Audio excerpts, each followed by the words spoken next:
Hello friends, आप देख रहे हैं ब्रेनलेस ज्ञान। आपने अपने रोजमर्रा की जिंदगी में ये शब्द कई बार सुना होगा। अपने दोस्तों को या अपने आसपास के लोगों को कई बार ये बोलते सुना होगा, मुझे ऊंचाई का डर है, मुझे मकड़ियों का डर है, पानी का डर, भूतों का डर और भी ऐसे कई हजारों डर हैं जिनसे हम डरते हैं। इन्हीं कुछ डरों को हम फोबिया कहते हैं। दोस्तों, अब आप सोच रहे होंगे कि डर तो हम सबको लगता है और ये तो एक आम चीज है, फिर इसमें क्या नया है। आप बिल्कुल सही सोच रहे हैं, डर हम सबको लगता है, लेकिन जब किसी चीज का डर हद से ज्यादा बढ़ जाए या हम ऐसे रोजमर्रा की चीजों से डरने लगे जिनसे डरने की जरूरत ना हो, इसी डर को हम फोबिया कहते हैं। दोस्तों, ऐसे बहुत सारे फोबिया हैं जिनके बारे में आपने पहले कभी सुना होगा, जैसे टेरोमोनेरोफोबिया, उड़ने का डर, सीनोफोबिया, कुत्तों का डर, एंटोमोफोबिया, कीड़ों का डर, एस्ट्राफोबिया, तूफानों का डर। लेकिन दोस्तों, जिस डर के बारे में आज हम आपको बताने जा रहे हैं वो थोड़ा हटके है। जी हाँ, हम बात कर रहे हैं ओबेसोफोबिया की। सुनकर थोड़ी हैरानी तो हुई होगी, लेकिन सच में ये एक ऐसा फोबिया है जो आपको सोच में डाल देगा। ओबेसोफोबिया,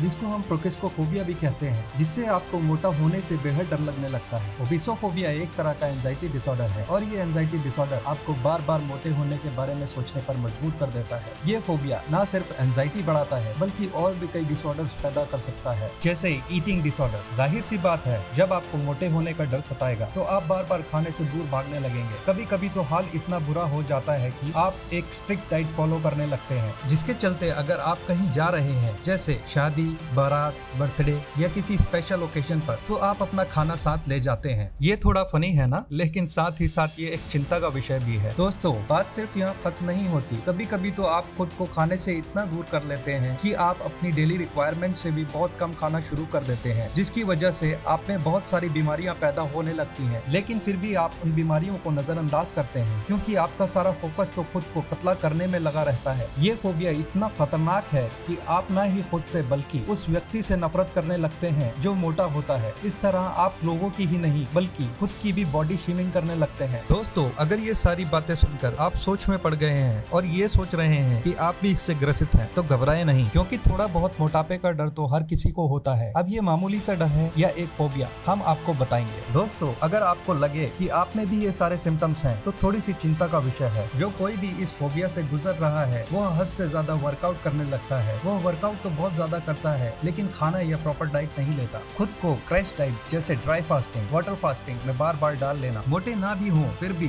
खुद को मोटा समझना और अपनी बॉडी को भूखा रखकर पीड़ा देना। ओबेसोफोबिया आपके अंदर ये सोच पैदा कर देता है कि आप मोटे हैं और आप सुंदर नहीं दिखते, जिसके कारण आप सोसाइटी और रिलेटिव से खुद को दूर कर लेते हैं और सोशल गैदरिंग या फैमिली फंक्शन में जाना पसंद नहीं करते। दोस्तों, चलिए आइए अब जानते हैं हम इसके कारणों के बारे में। आखिर ये फोबिया होता क्यों है? दोस्तों, कई बार देखा गया है, अगर आपके परिवार में कभी किसी सदस्य को मेंटल इलनेस रही हो, ज्यादातर फोबिया या ईटिंग डिसऑर्डर या फिर कोई बॉडी डिस्मॉर्फिक डिसऑर्डर, तो चांसेस है कि आप में ये फोबिया भी हो सकता है। आपने नोटिस किया होगा, कई बार आपके घर के लोग या आपके आसपास के लोग आपको टोकना शुरू कर देते हैं कि आप थोड़े मोटे हो रहे हैं और उस मोटापे की वजह से आप पहले जैसे सुंदर नहीं दिख रहे। लोगों का बार बार ये बोलना आपको एक गहरी सोच में डाल देता है और आपको बहुत ज्यादा कॉन्शियस कर देता है, जो कि एक मुख्य कारण हो सकता है आप में फोबिया डेवलप होने का। अगर हम बात करें इसके ट्रीटमेंट की, तो डरने की कोई बात नहीं, आप इस चीज से बाहर आ सकते हैं। वैसे तो इसका कोई प्रॉपर ट्रीटमेंट नहीं है, लेकिन